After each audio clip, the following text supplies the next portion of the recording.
Okay, सो आज हम start करते हैं इमेज में जो बचा हुआ था। और मैंने एल्बम पहले बता दिया था, लेकिन इमेज के अंदर जो चीज़ें बची थी वो था एक ओवर का इफेक्ट, सीपिया, ये एक ओपेसिटी का एक ऑप्शन है, ग्रे स्केल, ये सब छोटी छोटी चीज़ें, ओपेसिटी ये पीछे आप देख चुके हैं, और रिस्पॉन्सिव इमेजेस, इमेज के ऊपर टेक्स्ट, यहाँ तक देखा तो उसके बाद फिर मैंने रिबन बता दिया था।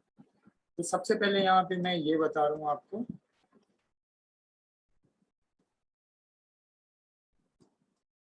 Over effect.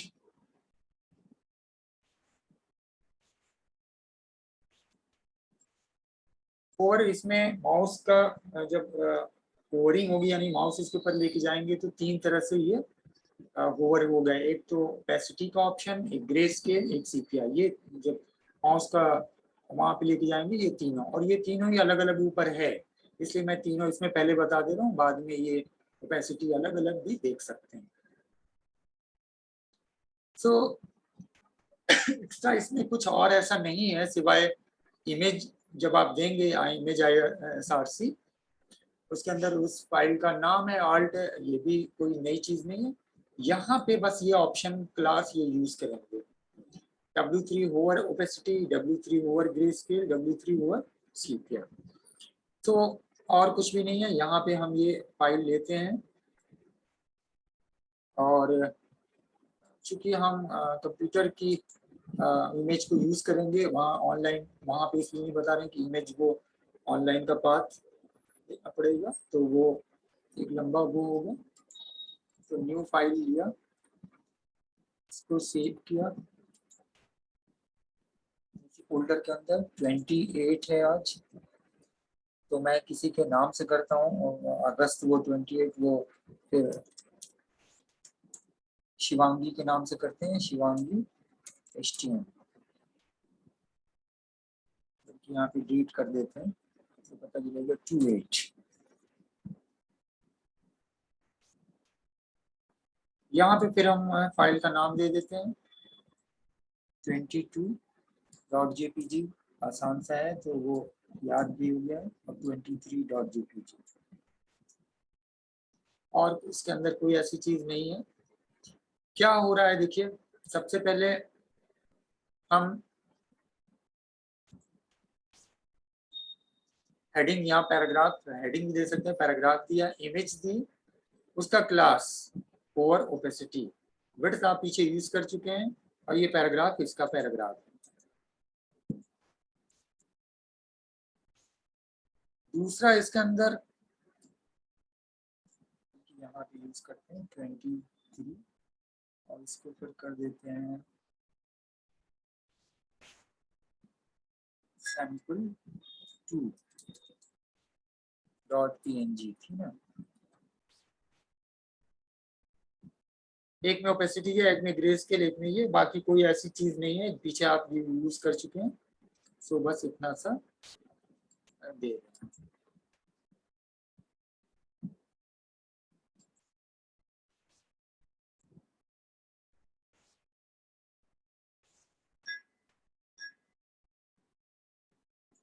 शिवांगी,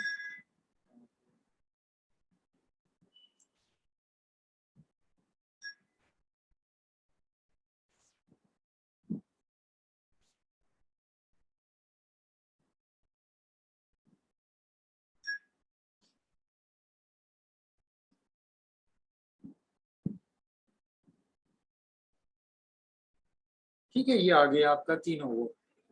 अब इसके ऊपर लेके जा रहे हैं, ये देखिए ओपेसिटी, और पीछे फोटोशॉप के अंदर ये किया, इससे पहले भी आप देख चुके हैं ओपेसिटी, ये इसके ऊपर ले जा रहे हैं, ये ग्रे स्केल, और इसके ऊपर ले जा रहे हैं ये सीपिया, कलर कंट्रास्ट ये चेंज होता है। तो ये देखिए, और बड़ा कर देते हैं ओपेसिटी, ग्रे स्केल, जैसे इस इमेज के ऊपर लेके जाएं ग्रे स्केल, और ये सीपिया, यही तीन अलग अलग से ऊपर भी था, इसलिए मैंने कहा इसको बता देते हैं, तो उसे आप समझ जाइए किसी भी इस इमेज के ऊपर आप एल्बम में बना रहे हैं, हर एल्बम के अंदर अलग अलग इमेज है, तो आप किसी इमेज के ऊपर ये इफेक्ट लगाना चाह रहे हैं होवर, तो वहां पे लेके जाएंगे वो चेंज हो जाएगा। तो होवर अभी तक कलर और टेक्स्ट का आप कर रहे थे, यहाँ पे ये होवर का है। तो तीन तरह का है ये, ओपेसिटी, ग्रे स्केल और सिंपल। इसके अंदर भी कोई ऐसी चीज नहीं है जो कि आपको, ठीक है। नेक्स्ट आ जाइए यहाँ पे, इसके ऊपर अब फिर से आते हैं, और ये मैं ये भी दिखा देता हूँ करके, ये नहीं दिखाएंगे।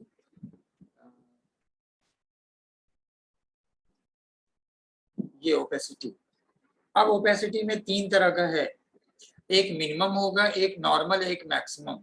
तो आप उसके आगे ये भी लगा सकते हैं, इस तरह से कोई भी इमेज की ओपेसिटी को आप कर सकते हैं, ठीक है।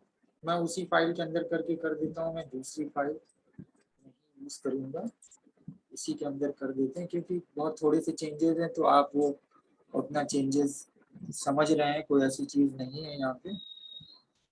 तो यहाँ पे हमने दे दिया 22.jpg, 23.jpg, sample2.png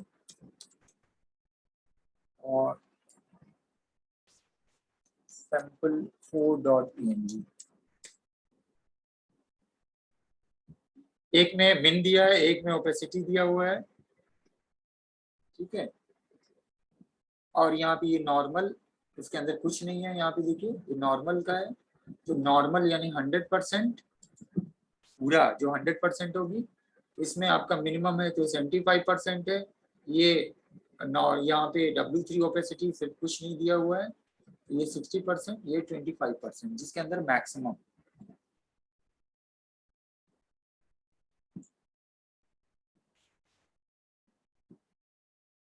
ये ठीक है, कुछ नहीं है, नॉर्मल 25%, बहुत ही थोड़ा सा, वो आपको पता भी नहीं चलेगा, ये है। और ये 25, ठीक है। ओवर नहीं है कि आप जो समझ ले जाएंगे होगा, ये ऑलरेडी पहले से दिया है, तो आपको याद होगा मैं इमेज के अंदर कैसे यूज हो रहा है। अगर एक जैसी इमेज यूज करेंगे तो और ज्यादा पता चलेगा। मैं एक जैसी इमेज यूज करता हूँ, तो अलग अलग इमेज में अलग अलग वो हो जाता है, तो मैं ये वाला यूज करता हूँ, sample2 का। ये तो यहाँ पे भी sample2 दिया, यहाँ भी sample2, यहाँ पे है ये, यहाँ पे भी sample। अब देखिए, दिस इज अ नॉर्मल, जो एक नॉर्मल इमेज लगाते थे, ये थोड़ा सा 75% को है, ये 60% है, और ये 25%। 25% वाला नहीं आया क्या? अच्छा, इसके अंदर दो बार पीएनजी हो गया, हाँ 2 बार हो गया ये।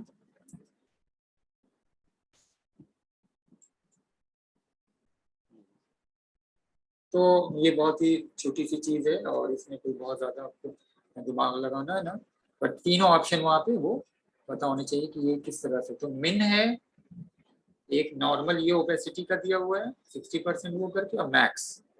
तो एक नॉर्मल ये है, ये तो तस्वीर नॉर्मल है, इसके अंदर कुछ दिया नहीं गया है ओपेसिटी का, तो वो नॉर्मल आ रही है जो 100% ओपेसिटी, तो उसको 100% ओपेसिटी बोलिए, नॉर्मल बोलिए, दोनों एक ही चीज है। तो यहाँ पे मिन है, मैक्स है, और एक ये, तो ये तीन तरह की ओपेसिटी। ग्रे स्केल वही सेम चीज है, मिन मैक्स एक नॉर्मल। आप वो वहाँ पे ग्रे स्केल कर लीजिए, और मिन में ये लगा लेते हैं, तो मैं यहीं पे लगा देता हूँ, क्योंकि ये मैं कॉपी करता हूँ। तो हमारा यहाँ पे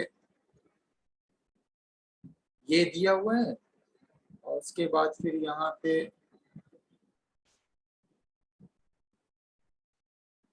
हमने ग्रे स्केल किया,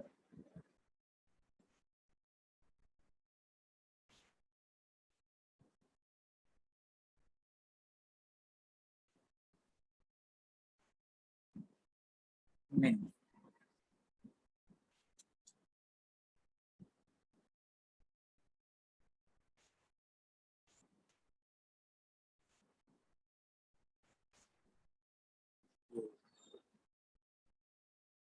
नॉर्मल, हल्का सा ग्रे स्केल, ये और फिर फाइनली। आवाज आ रही है मेरी? कनेक्शन अनस्टेबल दिखा रहा है। यस सर, आ रही। अच्छा, यहाँ मुझे मैसेज आ रहा है कनेक्शन अनस्टेबल का।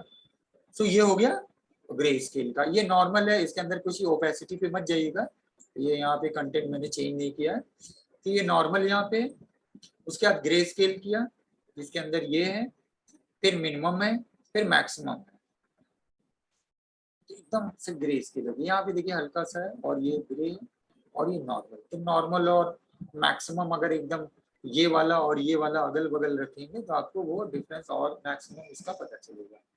तो ये ग्रे स्केल में भी कुछ ऐसी चीज नहीं है, सब कुछ बाकी वैसे ही है।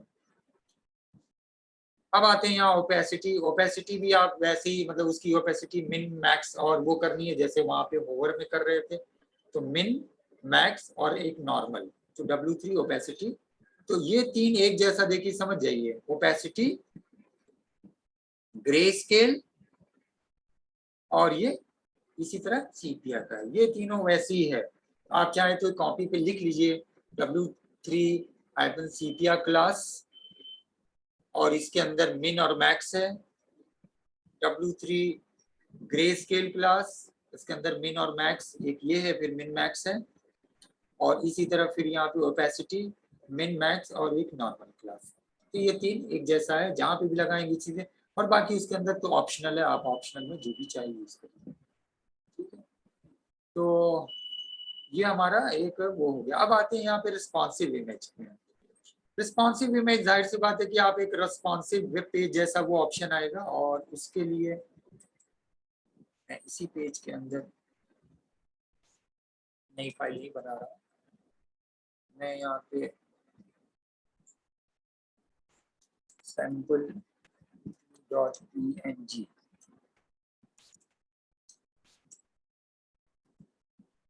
आल्ट वगैरह कुछ नहीं है, क्लास ये W3 इमेज दे दिया। विड्थ इसकी दे सकते हैं, हाइट के अलग से यहाँ पे हमने इसका कोई क्लास नहीं दिया है, सारा क्लास जो है HTML का है। आप जैसे HTML में देते width 600, height 400, class W3 image, ये इमेज के लिए आ रहा है। और क्या करेगा, an image can be set to automatically resize itself to fit the size of its container, इसी कंटेनर के अंदर कर देगा। तो हमको ब्राउजर की रीसाइज को वो करना पड़ेगा। देखिए इसको, ये है हमारी, ठीक है, इमेज। अब रीसाइज, यहाँ पे हम रीसाइज करते हैं ब्राउजर की विंडो को, इस हिसाब से देखिए छोटा बड़ा इमेज को कर रहा है। और ये चीज आप पीछे उसमें देख चुके हैं नॉर्मल CSS के अंदर, जब हम रिस्पॉन्सिव करते हैं तो कैसे होता है। बट यहाँ पे फर्क ये है कि ये देखिए,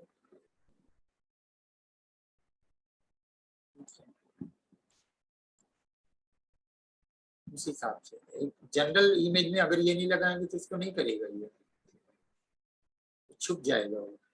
और पूरी स्क्रीन पे इस तरह से, तो पूरी स्क्रीन पे लार्जर इस पे आएगा। An image can be set to automatically resize itself to fit the size of its container.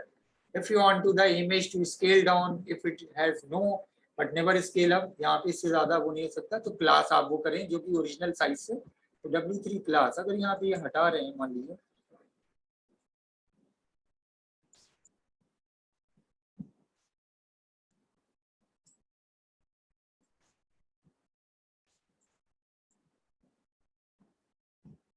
इसको कम करता हूँ 300 है,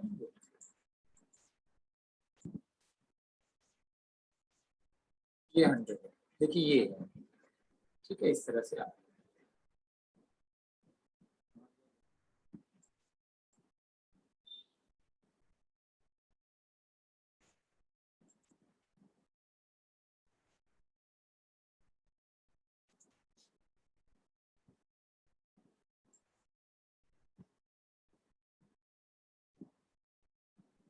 तो ये रिस्पॉन्सिव हो गया।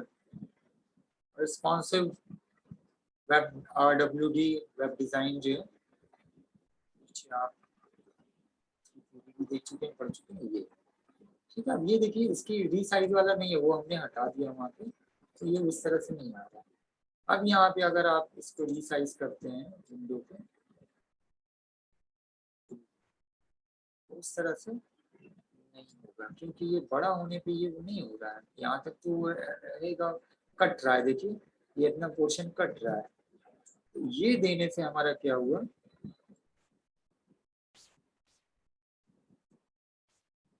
W3 में देने से ये फिर हमारा रिस्पॉन्सिव हो गया।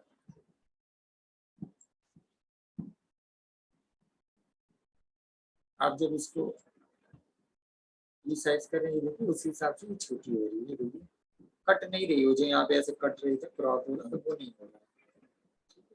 और ये सबसे बेटर पता चलता है जब मोबाइल की स्क्रीन पे या छोटी स्क्रीन पे करेंगे, वो जो कि अगर अगला अगला आपका ग्रिड का उसके अंदर आ रहा है। तो ये आपका रिस्पॉन्सिव, तो रिस्पॉन्सिव में सिर्फ और सिर्फ आपको बस ये वो देना है W3 क्लास इमेज।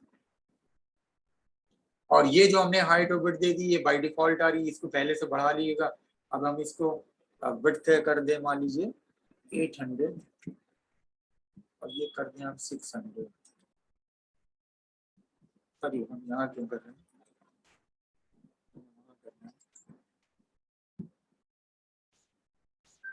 800 और 600।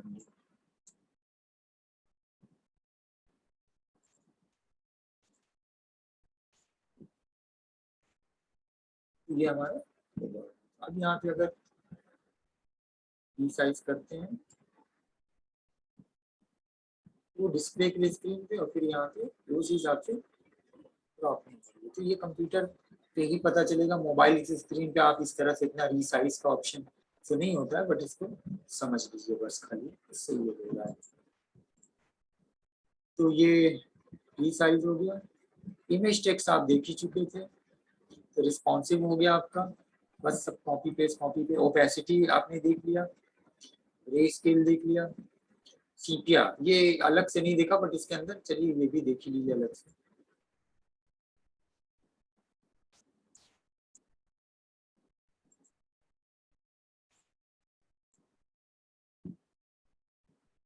हम नॉर्मल पहले रखते हैं, सैंपल 2.png, और यही फिर मैं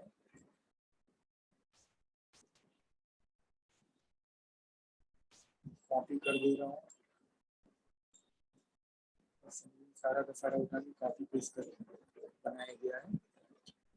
ये नॉर्मल है, जिसके अंदर कुछ नहीं दिया हो तो नॉर्मल आएगी, ये मिनिमम है, ये इसका आप कह सकते हैं सीपिया का है, यानी ये इफेक्टिव आएगा। इससे ये मत समझिए कि ये नॉर्मल है, नॉर्मल तो जब कुछ नहीं दे रहे तब नॉर्मल है, ये उसका पहला स्टेप, फिर ये इसका नेक्स्ट स्टेप मिनिमम, और ये मैक्सिमम।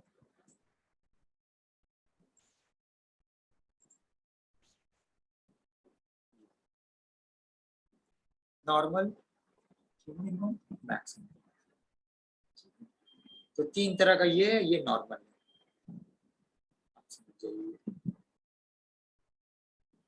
एक तरह से कलर कंट्रास्ट का फेल हो रहा है, वो ये सब क्वेश्चन से नहीं होंगे। अच्छा हाँ, ये क्लास जो है इंटरनेट एक्सप्लोरर 11 और उसके पहले वर्जन को नहीं सपोर्ट करता है। ओवर इफेक्ट आपने देख लिया, ओपेसिटी ऑफ भी देख लिया, और फोटो एल्बम भी देख लिया। ठीक है, फोटो एल्बम आपने कर लिया, तो ये आपका इमेज का खत्म। अब हम आते हैं नेक्स्ट, वो है आपका W3 CSS ग्रिड। और ग्रिड को जानने से पहले समझ जाइए कि ये क्लास पूरी तरह बेसिकली बिलोंग करता है, डिपेंड करता है, या उसी से रिलेटेड है।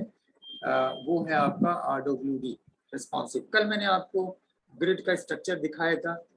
ये ग्रिड का स्ट्रक्चर 12 कॉलम पे डिपेंड करता है, यानी जो आपकी जिस तरह की कंप्यूटर, मोबाइल या मिडिल साइज की स्क्रीन जैसे टैबलेट है, उस तरह की स्क्रीन के कंटेंट को, पूरे कंटेंट को उसी हिसाब से सेट करता है।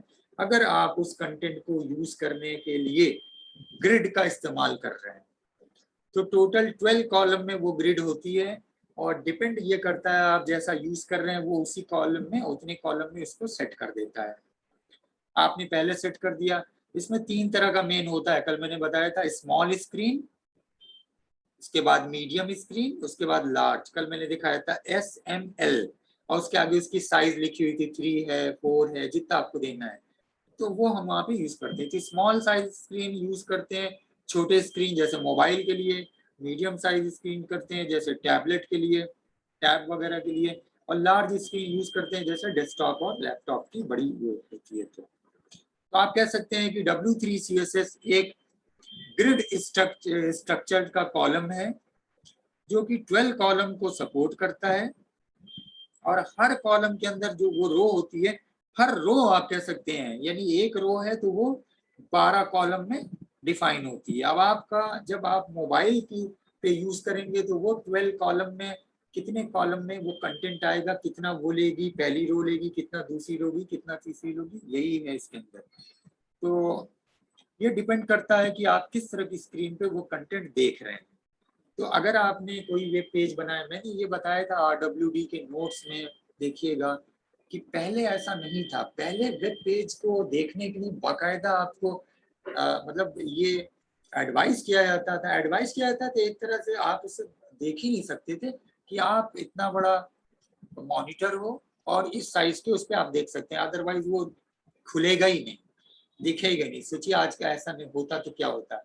आपको कहा जाता नहीं ये वेबसाइट देखनी तो इतना बड़ा, इतनी बड़ा कंप्यूटर चाहिए, ये चीज देखनी इतना बड़ा। आज की डेट में आप कोई भी वेबसाइट कोई भी आप देखते हैं अलग अलग तरह से खुलती है, बट ऐसा नहीं कोई कहता, वो ये कहता कि नहीं आप उसके लिए ये खोलिए, इसी के ऊपर खुलेगी, यहाँ नहीं खुलेगी। सोचिए ऐसा होता तो आज की डेट में आप अलग अलग उस पर खोल ही नहीं पाते।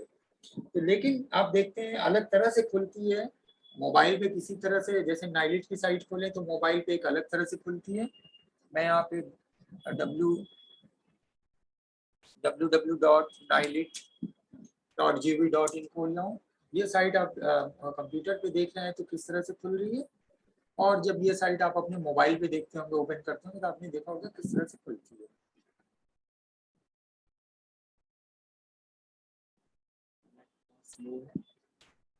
तो हाँ, ये आज की डेट में ऑलमोस्ट सारी साइट वो इसी रिस्पॉन्सिव वेब डिजाइन में होती है। मेन समझिए कि वो एक इसका एक क्लास जो W3CSS का वहाँ पे यूज होता ही होता है। ठीक है, एक सेकंड।